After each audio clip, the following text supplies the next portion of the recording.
Hello, dear. Hi, dear! Welcome back. Thank you so much. Kamusta ka naman? Okay naman po ako. So, nandito ako ngayon kasi gusto ko sanang Mm. i-try yung semi-permanent. Yung sinabi ko last Yes, time. yung sinabi mo last time. So, anong length yung inspo mo? Hanggang dito siguro.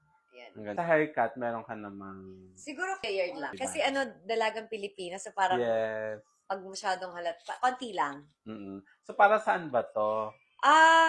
Preparation na para sa new role ko sa bagong show. Wow, congrats. Yes, Ulirang Ina. Excited. Yes, excited. diba?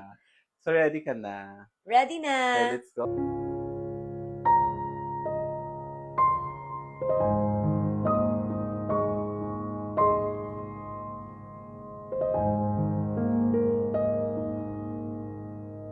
Oh my God! Ang ganda!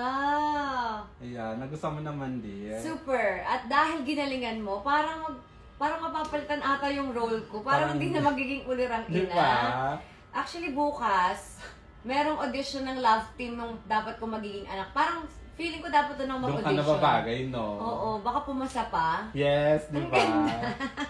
So, hindi ako tumanda, bumata. Anong feeling? Magaan lang siya, hindi siya mabigat, in fairness. Ayun. Diba? Tapos, ang bilis lang. Ayan, long hair na agad. So, ang retouch natin, kapag napansin mong bumababa na siya, ayun na, pwede na siya retouch. Okay. Happy. Thank you. Thank you Ang so galing. much. Bumata. Paano yan? Yung sabi sa akin, dapat tumanda. Vampira, no? Parang hindi mo nakasalanan Mas yun. Ginawa lalong naman bumata. natin yung best natin. Yes. Ayan. Thank you so much. Thank you.